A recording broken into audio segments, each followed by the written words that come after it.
Assalamualaikum warahmatullahi wabarakatuh. Nama saya Husni Arif, NIM 19210112.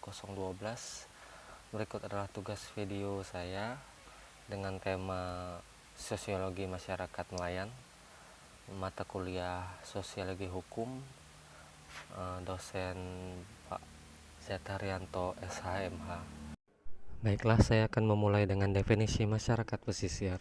Masyarakat pesisir merupakan masyarakat yang bertempat tinggal di daerah pantai atau pesisir lainnya seperti di Teluk atau di Kuala, yang sebagian besar merupakan nelayan yang memiliki karakteristik yang berbeda dengan masyarakat lainnya. Perbedaan ini dikarenakan keterkaitan erat dengan karakteristik ekonomi di wilayah mereka, latar belakang budaya, dan ketersediaan sarana dan prasarana penunjang. Pada umumnya, masyarakat pesisir memiliki budaya yang berorientasi selaras dengan alam, sehingga teknologi pemanfaatan sumber daya alam dan adalah teknologi adaptif dengan kondisi pesisir. Masyarakat pesisir pada umumnya adalah berprofesi sebagai nelayan, di mana nelayan merupakan suatu pekerjaan. Orang yang secara aktif melakukan kegiatan penangkap ikan secara langsung maupun secara tidak langsung sebagai mata pencaharian. Kemudian relasi patron klien masyarakat nelayan.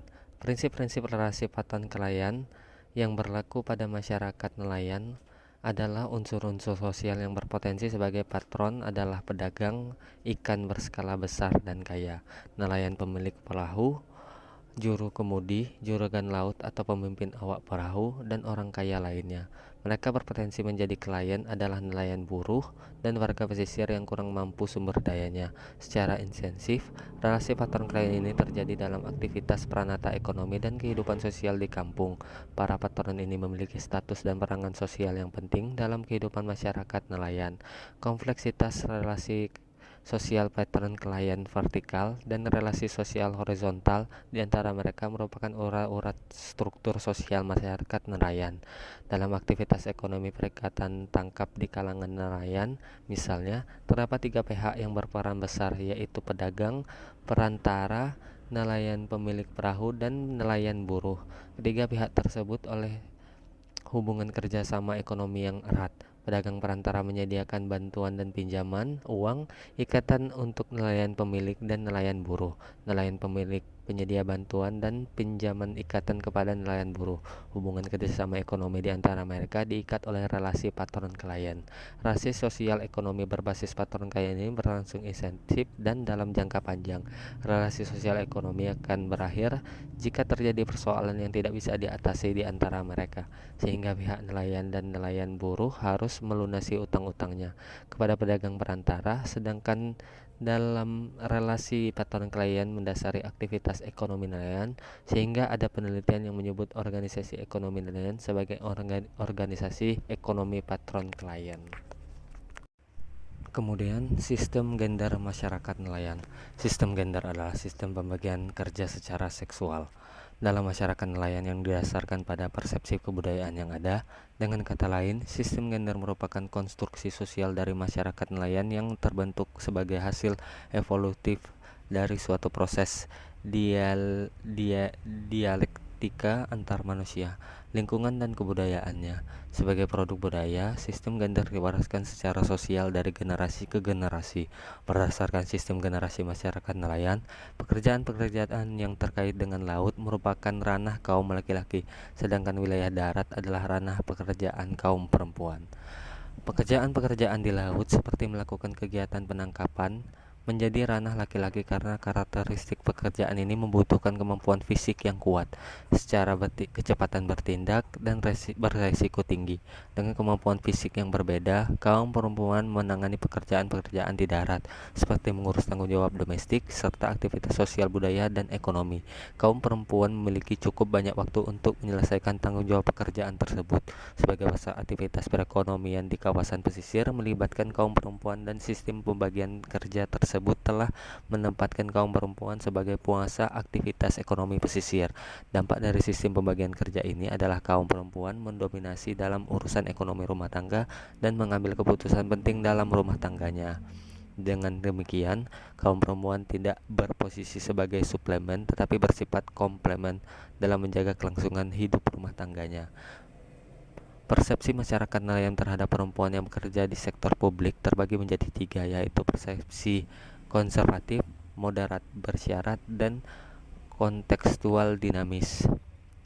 Jika persepsi konservatif dan pandangan moderat bersyarat dianut sebagai kecil masyarakat nelayan, sebaliknya pandangan kontekstual dinamis dianut oleh sebagai besar masyarakat nelayan. Persepsi kontekstual dinamis lebih rasional dalam penilaian perempuan pesisir yang bekerja sesuai dengan kebutuhan dan kondisi-kondisi sosial ekonomi lokal.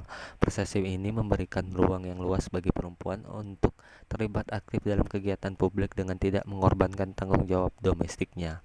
Dalam rumah tangga nelayan miskin, kaum perempuan istri nelayan mengambil peranan yang strategis untuk menjaga integrasi rumah tangganya. Modernisasi perikanan yang berdampak serius terhadap proses pemiskinan telah menempatkan kaum perempuan sebagai penanggung jawab utama kelangsungan hidup rumah tangga nelayan. Jika pemerintah menggagas program-program pemberdayaan untuk mengatasi kemiskinan nelayan, kaum perempuan dapat ditempatkan sebagai subjek pemberdayaan sosial ekonomi. Dengan demikian, upaya mencapai tujuan pemberdayaan dapat ditempuh secara tepat dan efisien. Berikutnya ada pola-pola eksploitasi sumber daya masyarakat nelayan. Dalam konteks hubungan eksploitasi sumber daya perikanan, masyarakat nelayan kita memerankan 4 perilaku sebagai berikut. 1. Mengeksploitasi terus-menerus sumber daya perikanan tanpa memahami batas-batasnya. 2.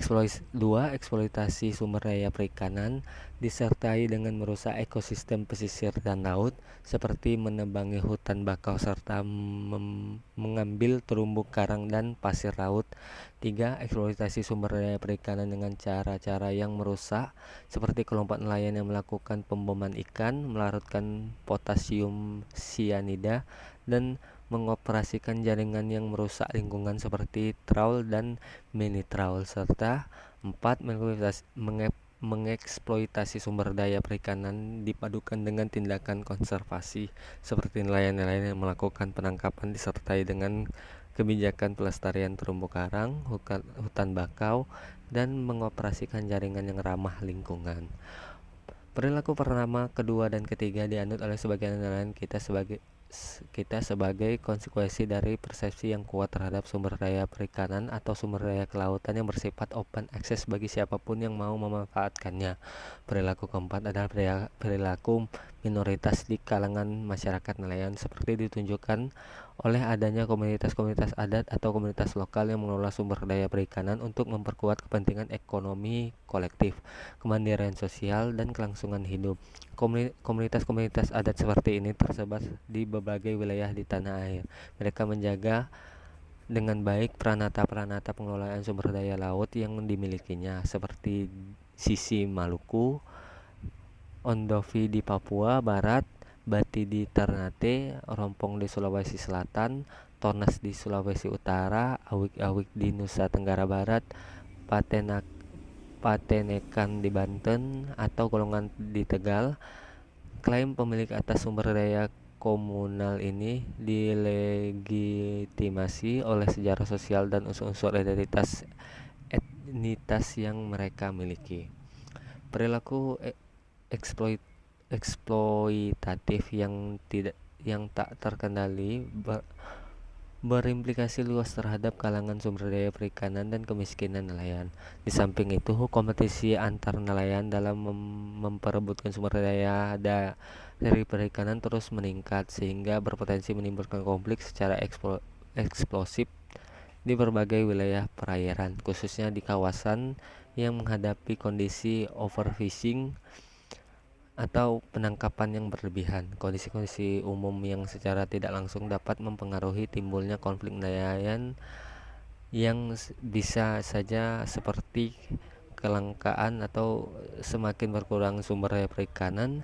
Kegiatan eksploitasi sumber daya perikanan tidak disertai dengan kesadaran dan visi kelestarian, kegagalan pembangunan pedesaan di wilayah kabupaten dan pesisir, dan belum adanya perencanaan dan aplikasi kebijakan pembangunan wilayah pesisir secara terpadu dengan melibatkan stakeholder yang luas. Selain itu, sebab khusus timbulnya konflik nelayan diantaranya adalah 1. pelanggaran jalur penangkapan khususnya di perairan pantai. 2. Perebutan wilayah penangkapan. 3. Perebutan lokasi rumpon dan pencarian ikan di lokasi rumpon. 4. Pengoperasian alat tangkap yang tingkat kualitasnya berbeda di antara dua kelompok nelayan, misalnya nelayan memancing dengan nelayan payang, sehingga hasil tangkapan yang diperoleh timpang. 5. Pengoperasian alat tangkap yang merusak kelestarian sumber daya perikanan seperti mini trau dan sejenisnya. 6. Penangkapan yang merusak lingkungan seperti dengan bom ikan, potasium, dan sebagainya. Dalam berbagai kasus konflik nelayan, sebab-sebab diantara saling tumpang tindih, upaya untuk mengurangi tekanan penduduk terhadap sumber daya laut dan mengatasi overfishing melalui diversifikasi pekerjaan atau konsentrasi pekerjaan tidak mudah dilakukan karena terbatasnya peluang kerja lainnya.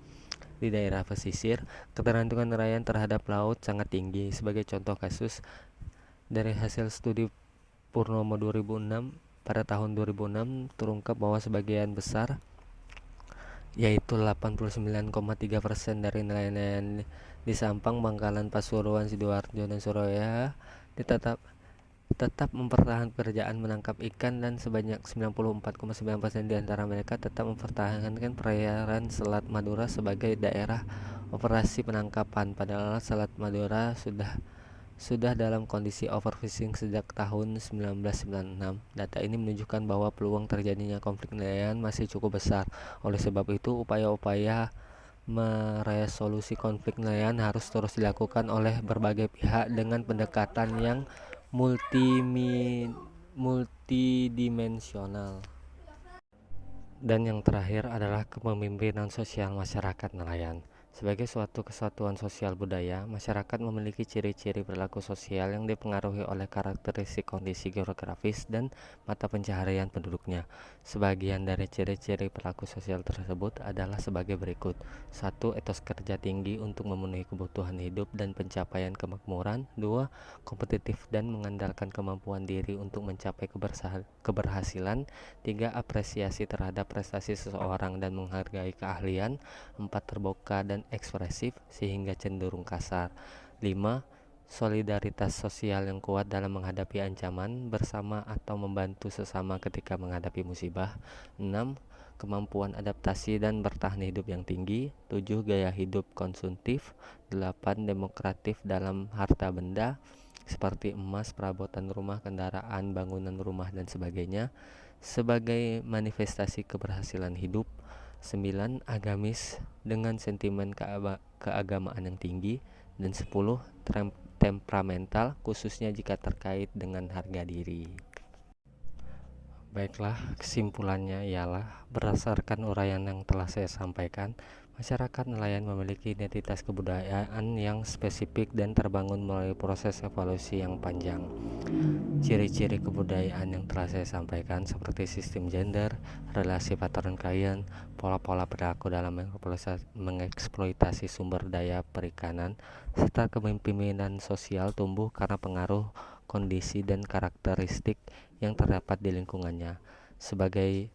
Sebagai bagian dari suatu masyarakat yang luas yang sedang bergerak mengikuti arus dinamika sosial, masyarakat nelayan dan kebudayaan pesisir juga akan terkena dampaknya. Kemampuan beradaptasi dan keberhasilan menyikapi tantangan perubahan sosial sangat menentukan keberlangsungan hidup dan integritas sosial masyarakat nelayan.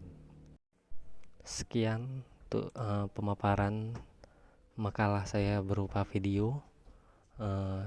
Jika terdapat banyak kata-kata, saya mohon dimaafkan. Wabillahi taufik wal hidayah. Wassalamualaikum warahmatullahi wabarakatuh.